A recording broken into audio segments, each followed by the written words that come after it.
Hey, my name is Martin Hawk, and you're listening to From a People Perspective. It's a podcast for HR, recruitment, and operations professionals. If you're looking for a little bit more, you can check out the community at thepeoplegroup.com. If you're a business owner, or if you're an HR person or a recruiter and you need a little bit of extra support, we've also got a fractional consultancy called Purple Umbrella. You can check us out at purpleumbrella.co. Hey everybody, it's Martin, and today we've got an awesome guest. Today we've got Olive Turon from TestGorilla. She's a head of people and culture there. Olive, welcome to the show. Hey, hi Martin. Thanks for having me. Pleasure to be No, here. no, of course it's awesome to have you. Um, we like to do some quick icebreakers for the Great. folks here, dive into things. So as you can tell from my background, I'm a bit of a music fan. Mm. So I'm always curious to know what people are listening to these days. And my main question is, if you are left to only have one album to listen to for the rest of time, for whatever reason, you can't listen to other music and you've got one album to listen to, what are you listening to? Oh wow. Do you know what? I'm not really an album listener. I've got such an eclectic taste in music that I'm more about the kind of the random playlists. But Okay. but let me see. Someone at work recently posted on our Slack music channel. This is such a this is such a clever workaround because then you get to listen to more artists. So, Right. brilliant. How about playlist? Like, what's your all-time go-to playlist that you Yeah. couldn't live without? Yeah, a few years ago, I did a huge running race, like 250 kilometers across the Sahara Desert, a big one. And you can imagine that there was quite a lot of training runs involved. My And God. I listened to the same playlist on every single one of my training runs for 3 years, which is kind of psychopathic, I think. But it was Pavlovian by the end. You know, I would hear a certain Yeah. song and I'd know that I was at this stage. And my boyfriend put together that playlist. So it's Olive's running playlist. And it is, it's hours upon hours of just random pop, rock, rap. Oh yeah, just the weirdest artists nestling up against each other completely randomly. Okay. That is a very cool relationship to music. Yeah, there's some questions on like the psychology questions that we could dip into today. Um, but I will join you in that category of people that has no problem listening to the same song Yeah, over and over and over and over yeah, again. totally. There's some good like electric mixes where it's like there's no vocals that I'll use for working, and I will listen to the same like 10-minute song on repeat, and I won't know how many times I've listened to it. Like 2 hours will have gone by, and it's just like, oh, that song's still on. Cool, we need to change it. Yeah, yeah. Yeah, exactly. There was this particular race. I don't know why, but they every morning it says that you do it over sort of 7 days, and everyone starts at the same start line together. And every morning over the loudspeakers, they play "Bat Out of Hell," Meatloaf, which is like absolutely not necessarily my taste. Hmm. But I made sure it was at the beginning of this specific playlist, and yeah, over the years of preparing for this run, I listened to it so many times. So I sort of, I don't even really hear it anymore, but it's like sort of sits somewhere in my brain as It's been start muted. running. Yeah. Yeah. Because I don't know what would happen if I listened to that song right now, for example. I worry. I've got two daughters, and I set alarms on my phone for very specific times of Mm. the day.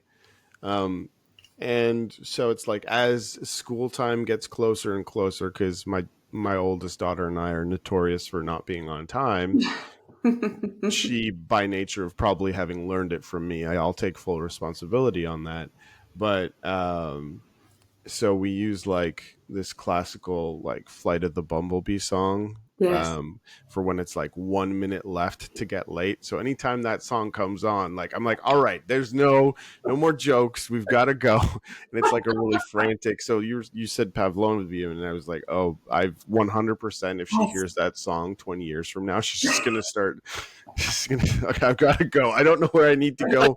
I gotta go. Yeah, I think I need to go to school, but yeah, yeah. No, fascinating. And one, obviously, we're not here to talk about this, but I'm very curious. You said you had like songs to kind of like help you along the way in terms of like how long would you run in one particular 250 kilometers? I heard that right, right? Yeah. So Okay, the longest day was probably about 10 hours running, 10 and okay. a half hours running, so which was a double marathon. And then the rest of the days was more or less a marathon a day. Um, so yeah, 4 hours or something, four, five, I six. I want to do a Depending podcast about this. This is insane, wild. I've always thought like the Iron Man was a big deal, but this is insane. Yeah, like 70. Well, kudos. Yeah. Yeah, thanks. Uh. Okay. Yeah. We don't need to do any more icebreakers. Enough ice has been broken. I think. Yeah. So help me. Apart from the running thing, and maybe if there's a cool story of like how that incorporates, but Yeah, um, absolutely. you're we're present day you are the head of people and culture Yeah, at TestGorilla, yeah. but you weren't always there. Yeah. Kind of give me a sense of how you got to where you are. Yeah, for sure. This is, yeah, unexpected twists and turns along the way, to be honest. I'll work backwards because I Yeah. think we'll start now and we'll go back as far as you'd like. So, yeah, head of people and culture at TestGorilla. We'll spend plenty of time, I think, talking about TestGorilla. So I'll introduce that properly in a second. I've been in this role for just over a year and 2 weeks. Um, as head of people and culture. So I look after our sort of end to end talent and people processes strategy. Um, it's my first time in a people role. Before Ooh. being people and culture, I was chief of staff at TestGorilla. So Mm. very connected to the company, very connected to the people, but in a non-official people HR setting, to be honest. I joined when TestGorilla was a year or so, a year and a half. We had maybe 50 people at the time. We've got about 180 today. So relatively early stage, and I was very involved in setting up a lot of our kind of internal operations and working very closely with the founders. So I knew our people and our culture well. But yeah, I was working a lot more kind of company strategy topics and kind of, yeah, strategic projects, I think you Mm. lumped that in as. And that was a brilliant role. I loved that so much. It was just being right at the heart of a scale up is yeah, what a time to just learn so much about a business and its people. Um, Before that, I did a very similar role at another startup that was attached to a national bank here in the Netherlands, where I live. And that gave me that first taste of sort of being at, kind of strategic leadership level, working very holistically across the business, deeply understanding everything that was going on, being a bit of jack of all trades, probably master of master of none, but knowing enough to be able to kind of dip toes in and getting people working on the right things, being able to communicate it as well. And that sort of a chief of staff job was something that I'd really been aiming for a Yeah. while. Um, Before that, I'd taken a year out of work, which was when I was preparing for my run. So I was a full-time runner, more or less, for that Wild. year before then, picking up a few strange projects while I did that year just to kind of keep my brain occupied and not just pounding pounding away on the streets as I was running. This was a period where I was living in Denmark for a year. Hmm. So I got in touch with various different entrepreneurs in the local community and ended up doing sort of advisory work on random projects. Really, I worked with a pop star on releasing a perfume. I worked with um, had a drone company, a racing drone company, Wild. and set up an academy that taught kids about sort of STEM subjects via drone racing. Quite a random year, but Yeah. again, sort of mixing the kind of the operational and the strategic. Um, Going back there, then I previous to that, I spent a few years at Google in London, and that was a really big grounding in a variety again of different roles. My latest one there was managing an event space that and sort of customer enablement and education initiatives. Um, and before that, I was sales. So I was in Google Cloud sales to various different enterprises in the retail space. Um, and that was the point at which I really realized that sales wasn't for me. And it was the beginning of my career long respect for people who work in sales and absolutely recognizing that it's not my forte.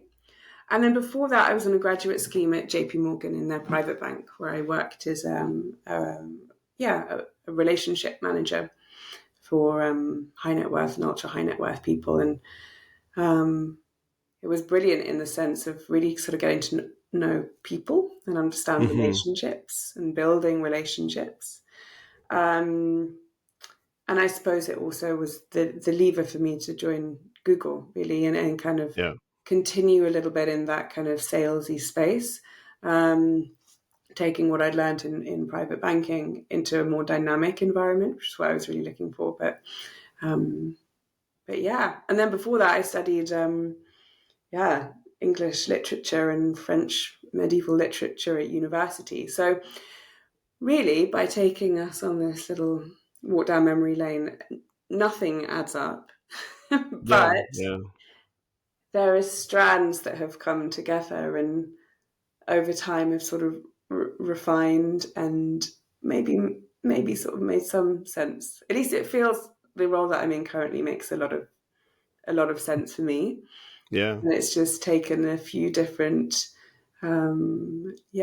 rivers and streams and things happening for me to arrive in this place.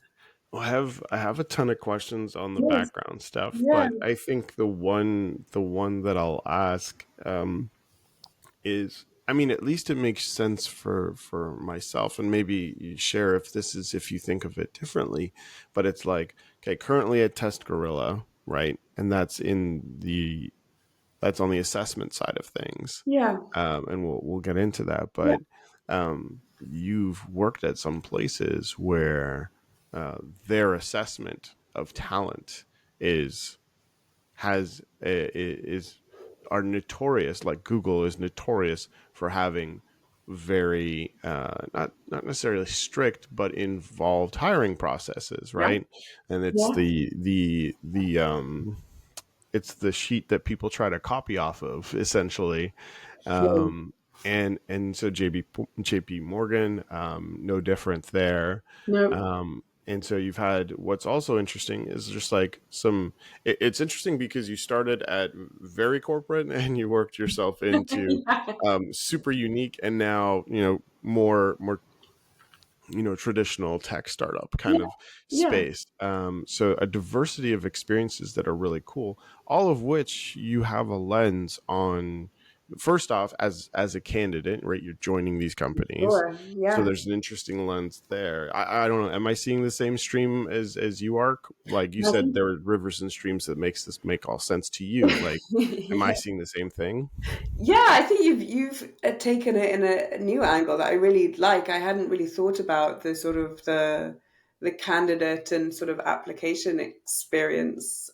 I think that's very true. Yeah, they were all very different. I don't know whether the fact that I've been trying different ones along the way means that I'm running away from those initial very heavy corporate ones, but it has definitely given me a lens on how different companies Mm.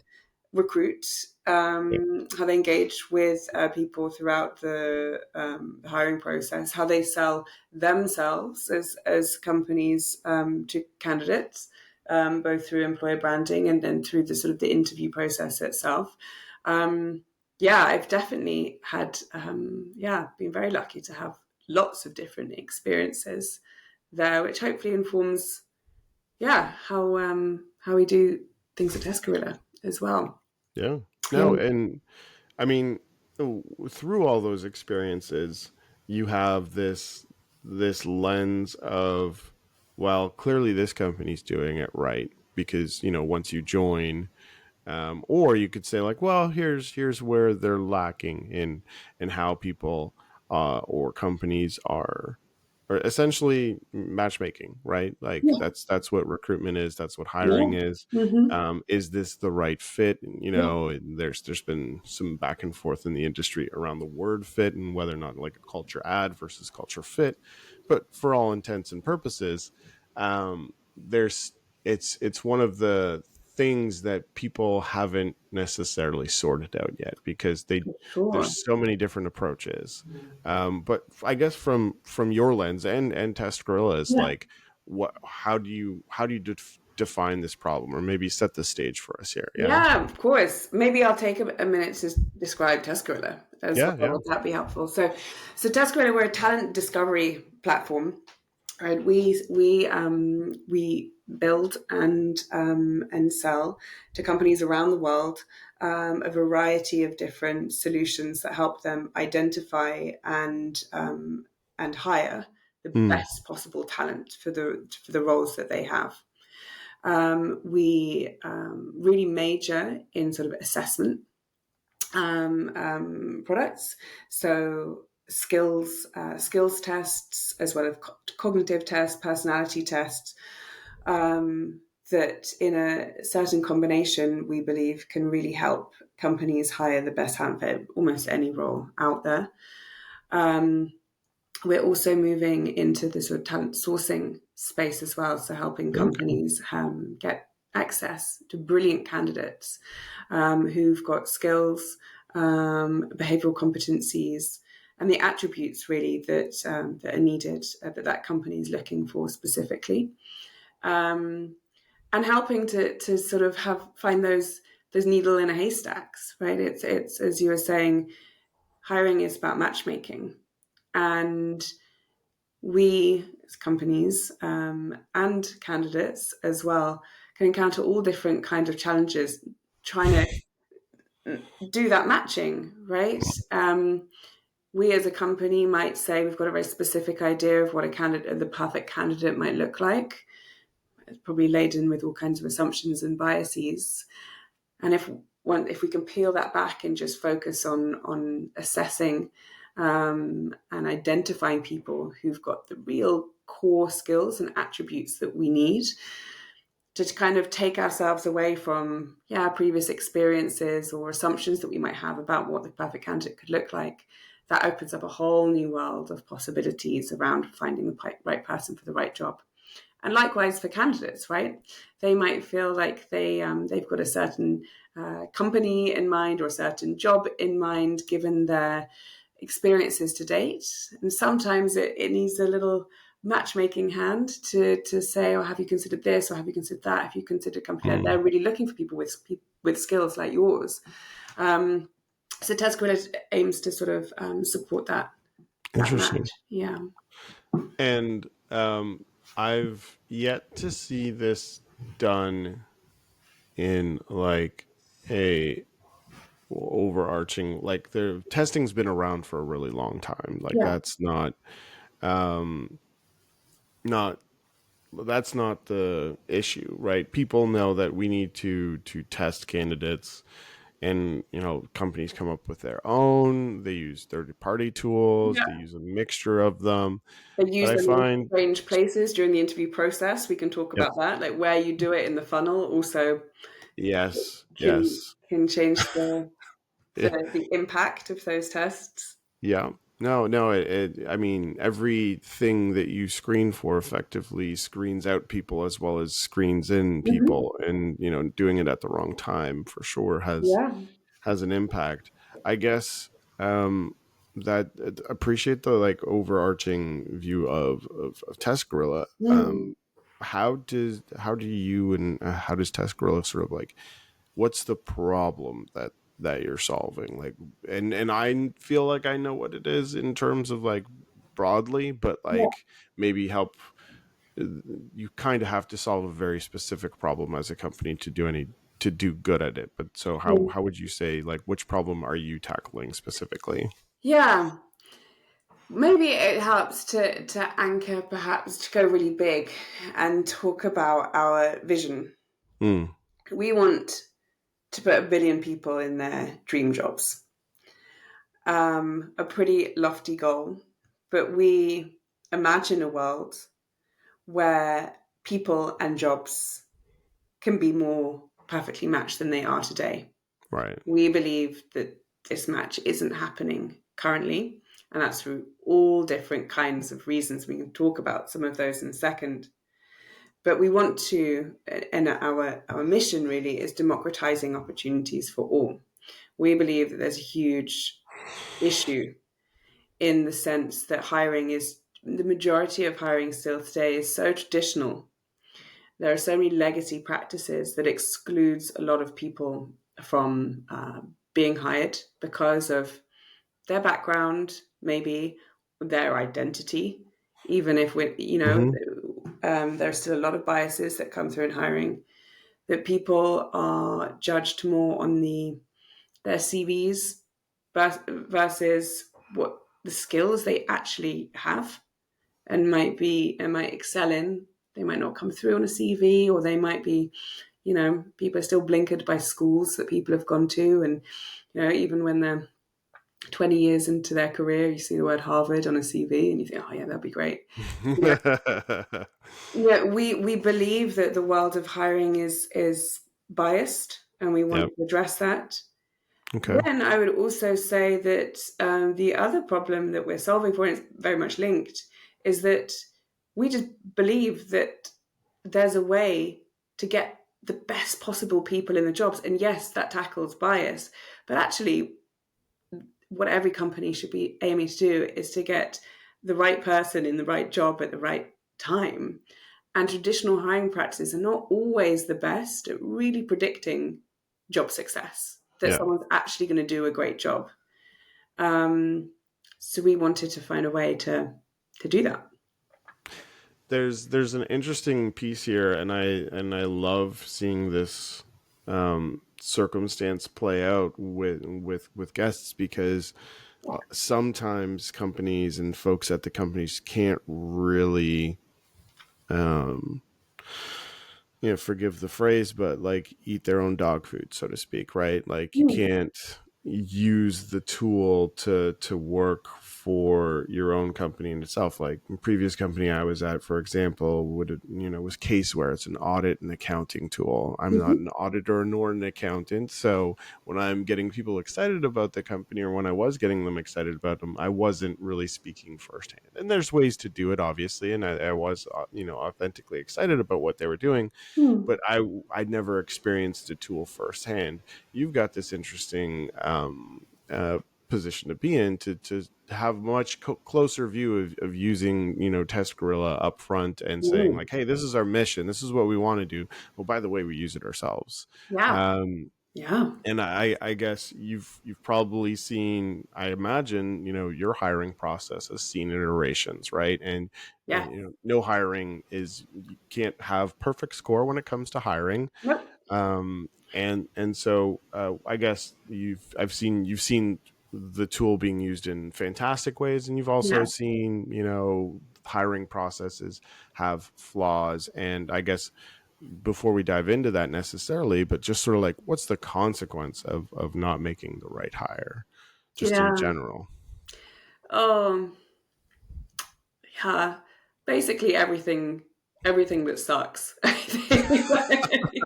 Okay, consequences of not making the right hire. You can have some, you know, some immediate cases of just pure mishires, right? Yeah. I mean, you go through all the process of onboarding someone. It might have been quite an exhausting search. You pat yourself on the back, you found someone, they start within X number of weeks. It becomes very clear that something was glaringly missing from the interview process. And maybe it leads to, an early exit on the basis Hmm. of them Yeah. being a mishire. Maybe it's something that only gets discovered months down the line, and then maybe you start a performance management process. But all of that is not something that you really should be aiming for within the first period of someone working there. So it costs money, it costs time to resolve those issues, and then potentially having to relaunch that search again as time suck and money suck. Hmm. But then, there's also the other opportunity costs, right? You may have, you're probably hiring for a reason. All hiring, as you know, as a recruiter, is urgent, right? So you've hired someone to do some work urgently and they haven't been able to do it, and then you're going to have to delay that further. There are probably brilliant other candidates in the pipeline that you've had Yeah. to let go, and they've gone to find other opportunities. I think also they're the obvious ones, right? But the trickier ones is when there's just a bit of a mismatch, Hmm. where we always seek to be raising the bar with every new hire that we make. And if you're not doing that, then over time, the quality standards could degrade a little bit, particularly when you're hiring managers. So important to be hiring people who can really set the bar high, motivate their people around it, be fantastic leaders. And so if you're hiring managers, for example, who can't do that, you're diluting Yeah. quality standards a bit over time. What I feel very passionately about is, it's results, of course, but also people who cannot become culture champions. Again, also you see this a lot in sort of high growth startups when you're hiring very quickly, and in large volumes. And if you're not being really smart about making sure that there is behavioral alignment, that there's kind of culture add or match or whatever word we're meant to be using these days, Hmm. that can also dilute culturally, right? And that has huge manifestations over time that you can't capture in the moment. And It's really also, hard to trace yeah, back as yeah, well. Yeah. yeah, exactly. Yeah, Yeah. where You're did not it going all to look start? back on it and say, oh, that was the reason. Yeah, yeah. And I think also, you know, I think hiring you it's so difficult to get right all the time, right? But I think by taking your time where you can afford to really really hone in on the stuff that's important, it will pay dividends. um People will be excited and enthused about the new people you're bringing onto the team, and it has a sort of a positive and reinforcing impact when you're bringing people in who can help out their teammates in excellent ways, who provide new collaboration opportunities, new people to learn from. Um, yeah, and when people themselves feel they've been matched to their dream job, I Hmm. mean, you can't hold them back, right? It's such a confidence boost. Lots of opportunities open up for them. We've seen it. Lots of people at TestGorilla, to see they've been hired on the basis of their skills. It doesn't Hmm. just give them and their managers and the people around them confidence that they're going to be brilliant. It gives them confidence that from day one, everyone's bought in and everyone's rooting for them and they can do the job. Is it Yeah. fair to say that, going through the recruitment process at TestGorilla or any company that uses TestGorilla, in a meaningful way, is a bit of a shakeup to the traditional recruitment and hiring approach? And that's kind of why it's refreshing for candidates to be like, oh, I'm being hired for my skills, not Yeah. like some weird bias that I don't even know about, sort of thing. Yeah, for sure. We see this a lot in candidate feedback. Mm, Both candidates who apply to TestGorilla and those who apply to our customers as well. That it feels refreshing, right? It feels mm, refreshing as a candidate to be assessed based on what you can actually do, not necessarily on how much luck you've had in your life so far, right?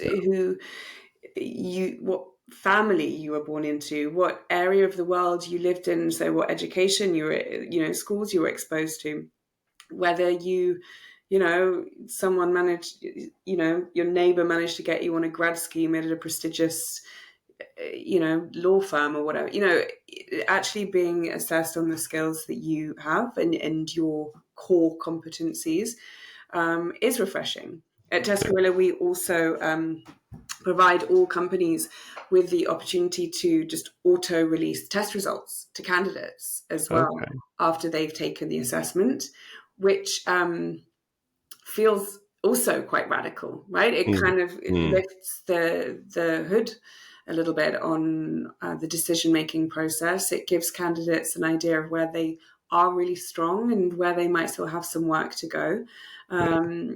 work to do. And yeah, we often get compliments from TestGorilla with candidates who weren't successful in the process, but still sort of applaud the process, which is kind of amazing. Yeah. No, it's one of the hardest things. I'm sure you've seen it and know it firsthand, but one of the hardest things about being a recruiter is the fact that you're saying no to 99% of the people you talk to. Yeah. And so anything that gives you the ability to sort of make that experience delightful, even though you're providing negative news, is kind of a win, because there's times where you try to, I think good recruiters try to take an agnostic approach to it, where they're equally on the company's side as well as the candidate side. Yeah. You want particular people to succeed, Of course. sometimes for probably the wrong reasons, right? Like biases are going to creep in. You're like, oh, I just really like person XYZ, right? Yeah. And they went to the same school as you, and you're keen on seeing folks from your school. Kind of like, that's not the right reason. But there's also other reasons where I see this a lot with recruiters, where it's like, the recruiter knows on paper that this person's they have to advocate for the candidate. So they find this awesome, talent, and they have to advocate because on paper they know, like, okay, listen, I know they didn't go to this school and maybe their experience isn't directly, but everything that I talk to them about, maybe if they don't have like the right testing in place or whatever, they just instinctively know that, like, they Mm. do really well here, and they advocate for that person gets hired. Like, it's a great, fantastic thing. Whereas especially when you've seen candidates, when you go through that motion of, okay, well, we feel like we've identified what our ideal candidate is, and it's people from this school who previously worked at these companies, and Yeah. these are the only people that are going to succeed in this role, kind of deal. So Mm. more comment on just how that kind of manifests, I guess, knowing that that's a thing, and knowing that's real. What's like the biggest thing that you've heard and seen from companies where they weren't really using any sort of skills-based assessment or anything Mm. like that? Where's the first place a company should start, or what's the Yeah. first thing they should do Yeah. to actually start getting that wow factor that you were talking about? Yeah. Of course. Yeah, I think if a company has been hiring in a particular way for a long time, and especially if you look at huge successful companies, the big banks, the law firms, the consulting firms, wow, they've done a pretty decent job at, Mm. at creating big successful companies with the people they've hired so far, right? So it needs a big mental shift to change the hiring process, which I totally understand. If it ain't broke, or if you don't perceive it to be broke, then why Yeah. fix it? So I guess that's part of it, right? It's understanding what your hiring goals are and really lasering in on where you might improve. There might be a few metrics. Like we've spoken about the sort of finding the best talent and removing some of the biases, and that would be with the appreciation that a more diverse workforce is a better one on many Mm. different angles. But other companies use skills-based hiring and tools like TestGorilla because they've just got so many candidates to get through, and they just can't afford to screen so many candidates. So you're using a tool that you can automate that. So I think really understanding where you could be improving and already a process which might be amazing in many ways, but there's always a room for improvement. So finding that metric or that improvement point, finding a very small area of the organization to test it on, I think is, or just one or two roles to just start playing with it, I think is, and, maybe more junior roles to start with, something that's kind of less immediately business critical. I think is always a good one. And spending a lot of time with the people team, the hiring team, the TA team, to get their buy-in as well. Yeah. We're not changing. Our users are for the most part recruiters, TA teams. Depending on the size of the company, it could be hiring managers as well. But really working with those people to help them to buy into the process and the benefits that it could bring the company and them as individuals. That's a big change management piece. And then start testing, really. And Yeah. I think, baby steps, because anything that's sort of change in legacy needs to you need to land it gently, and start measuring the impact. That I like. I mean, nothing simpler than just saying baby steps, which is such an easy way to look at it. But and like looking into like past, I get excited by the solution being implemented fully and just like, oh, you said, brand promises X, we'll partner with brand, and then 6 months later and you're like, oh, this is hard work. You mean there's a lot of stuff I have to do behind the scenes to make this all to reach this utopian future that the salesperson sold me on. But I love that you're saying like start small. Like you Yeah, need to start in a corner of the business, see how that goes, and then kind of let it spread like wildfire over time versus like, hey, we're using this tool and everybody, the adoption rate is only X, and then people that don't do the right thing start being grumpy about it, and people that do, it becomes kind of like, I like that. It's yeah, very startup-y, I think, in terms of like you have to launch the beta program with a small cohort of people within a sure. company before you go Yeah, all the way. get the feedback, Yeah. make adjustments on the basis of feedback, show that the users have been listened to. Find some champions. There's always going to be a Mm. few people who love it, who maybe used that tool or that process before at different organizations that can really kind of speak to the benefits. But yeah, I mean, we've been using things like CVs to hire people on for like hundreds of years, or similar to CVs. Um, Yeah. the change isn't going to come overnight, but change is coming, right? The number of companies who are using some form of skills-based hiring is Yeah. ticking up every single year. As you said, I think at the beginning of the call, like testing is no longer this completely radical thing. I think the Yeah. radical thing now is making sure that you're testing for the right thing, that you're using the test in the right ways, that Mm. you're interpreting the results correctly to make actually proper, well-informed hiring decisions. So that shift is starting to happen. Certainly, certainly. And I know we're not going to solve this problem in the next 5 to 10 minutes.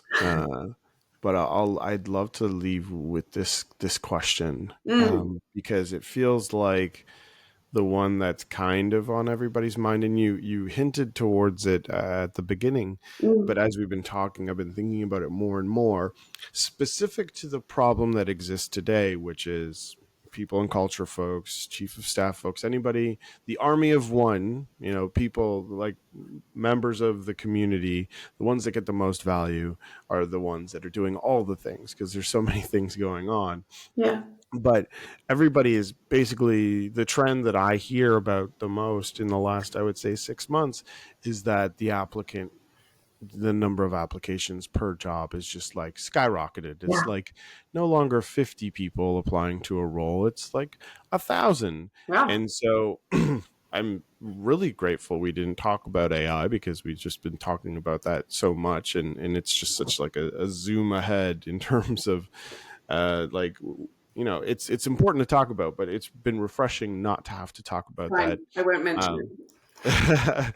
but I guess um, you talked about the placement of Hmm. where a test should Yeah. come into play. Hmm. And I think the natural instinct, especially when you've got like 1,000 applicants and you do want to have some form of like, well, I'm not going to be able to review 1,000 resumes. So your Yeah. instinct, if you're being smart about it, is to like, if I think you're being smart, I like my instinct. We'll use me, so not to make anybody else, and but like, let's front load with a test, like a small one. Yeah. Is that is I'd love your take on, Mm. is that still the right instinct? Does it need to be shifted? How do companies deal with this like massive volume of Yes. applicants, and how would they use the tool to do that as well? Yeah. You have the correct instinct, Martin. Yes. Well done. Top mark. I would say that you are maybe a little bit unusual Okay. in the kind of recruiting industry. I think tests. I think because people. I think still in the recruitment world, there's still a lot of trust in these legacy processes that we've spoken about. So CV, oh my god, cover letter, bane of my life. I hate cover letters. But screening cover, making a gut feel on behalf of the recruiter. Or they have a scorecard, but this Yeah. looks like a good candidate. We'll put them through to a screening interview. Da, da, da, da. That feels like I think a safer place to start for many professional or TA professionals and processes currently. Where we tend to see tests coming up is actually a bit later in the process, a validation tool. So maybe people have Yeah. gone through a few interviews already. Some have been screened out. Some have seemed brilliant. We're going to take a few to later stage, and then we'll test them. And then the test results might factor into the final decision. That's often how we see the test being used. We at TestGorilla always advocate for doing the tests as early in the process as possible. Hmm. Indeed, using it to screen, as you say, especially when you've got so many people applying, Hmm. having a test up front is fantastic for many reasons. One, you reduce that bias at that critical screening phase. So you get Yeah. people in the process who may have been screened out for just random reasons previously. Yeah. I love that. You screen them Yeah. through on their skills, and then you can go deeper in the interviews. Yeah. But also, we know that in sort of best practices, best hiring practices, in terms of the validity of different kind of interviewing or kind of assessment practices, the absolute best one for predicting job success is structured interviews. Really clear, structured interviews where everyone's being asked the same question the Hmm. same amount of times. Yeah, we all know structured interviews. Yeah. That is still comes out the best in various different studies in terms of finding the right candidate for the job. But if you use tests, skills tests, behavioral tests, critical sort of thinking tests, etc., beforehand to screen people into the structured interview process, then you've just sort of turbocharged your candidate pool, your interviewee pool, because you've really got people who've actually got the skills who are going to be interviewed on those skills. It Yeah. saves Yeah. everyone time as well, and and I think also there's also just for me as well. I get FOMO, right, and I would prefer to know that all my candidates are going through an assessment, and I can see them on a scoreboard, and I Yeah. can see how they're scoring, and we can say we're going to take the top, you know, people who've scored in the 80th percentile and above, and we're going to, then we're going to screen them through. rather than thinking, oh, I've only had time to review 80 CVs today, and Yeah. I've got a backload of however many hundreds more. There might be that gem, but Yeah. how do I know? So yeah, screening up front is the way to go with the tests. Is the Yeah. perfect No, position. fair. Well, any final thoughts? I mean, I feel like you and I could probably go on for much longer. And I'd love to, and maybe we have a part two of this or something like that. Yeah. But any sort of things that are percolating in your mind, you're like, oh, I've got to share this with the audience, or this is we missed this part and we need to talk about it, or Yeah, I think maybe we touched on it a little bit, but I think maybe we'll bring it full circle to this idea of kind of matchmaking, hmm, and maybe a little bit of a plug to our recent state of skills-based hiring report, which you can find on the TestGorilla website. It was all about matchmaking in between candidates and companies, and I think people do best in a company where there is that match, and that match will never be perfect. And I think hmm, we should always aspire to be surprised by interesting matches as well, right? That there might yeah, be a little tiny disconnect that actually sparks a whole different type of connection. That's fantastic. We don't want to be all hiring people that are the same, obviously. But when you can create that match where it's not just based on skills, we are doing skills-based hiring, but where there's those behavioral competencies, where there's values alignment, when there's the match of that holistic candidate self, where hmm, there's the match for as much as they of themselves that they want to bring to work, you can match as much of that as possible to the company. That's where the magic happens. So skills-based hiring can do that because there are so many different things that you can test for, both in the tests and in the follow-up interviews, and using it as part of a multi-measure hiring process, right? Don't just do the test and hire on the basis of the test results. We've never advocated that.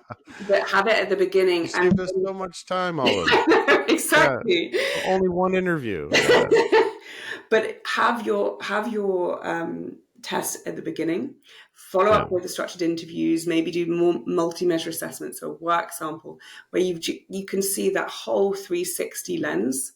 hmm, That's where you'll find the match, and that's where you'll have full knowledge and appreciation of who you're really bringing in, and the person who's coming in will feel seen and they'll feel appreciated yeah, from all different angles. That's the match. That's what we're trying to do with skills-based hiring. Yeah.